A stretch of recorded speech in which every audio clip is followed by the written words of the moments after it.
Sa inyong pagsusuri and even the surveys have shown it, ano, nakaungos ng husto sa public approval rating ng kandidato si BBM dahil sa suporta ng Sara Duterte and family. So, ibig sabihin, Northern Luzon and Mindanao. Pag pinagsama, kaya talagang ang taas, 50 to 60% ang kanyang bitak doon sa public opinion polls.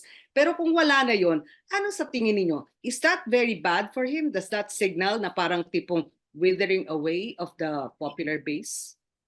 Well, again, ma'am, no, to dovetail on your point, unang-una, wag nating kakalimutan that the surveys were validated by the actual election results. VP Inday Sara got more votes than PBBM. That's number one. And number two, bago ho nag-slide down si VP Sara Duterte sa pagiging vice-presidente, siya ho ang nangunguna sa mga survey. Runaway leader siya. So, is it a problem now, now that there is a clear break from the unit team? Yes, and I believe that that's why they're addressing it in this way po.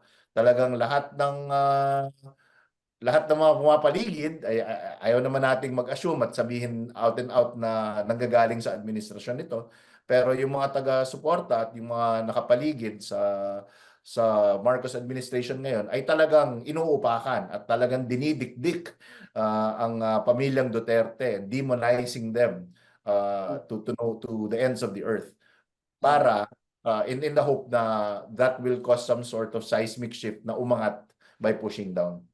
So, what do you think could happen? Kasi parang sa away politika yan. But also, may mga tunay na issue.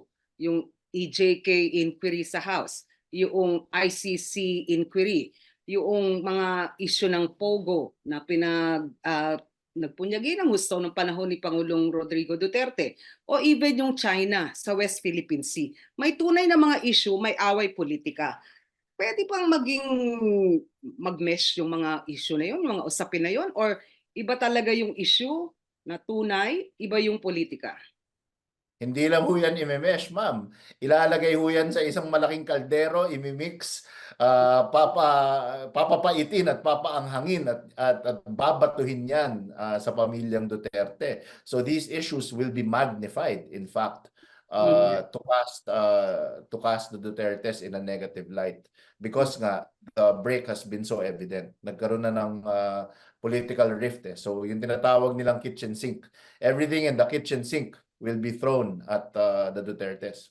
Okay. Pero ang downside nun is pagka naman parang puro sa Duterte lang ang away politika na to, actually hindi malinaw kung ano din yung policy na gusto ni Pangulong BBM. Quiet pa siya doon sa pagban o pagpapatalsik ng POGO. Medyo parang diplomatic path doon sa West Philippine Sea. At siguro tama naman na hindi sa atin manggaling yung retaliatory action na the first blood, ano po, pag-draw ng first blood. Pero doon sa ICC, parang touch go.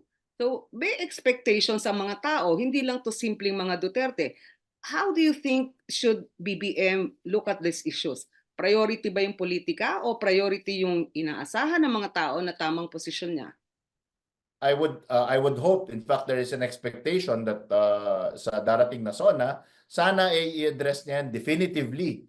And again, konting anghang, konting decisiveness, bear some fangs dahil hindi, up to this point, you're right, ma'am, he has been a very diplomatic, almost vanilla, the plain vanilla on these issues.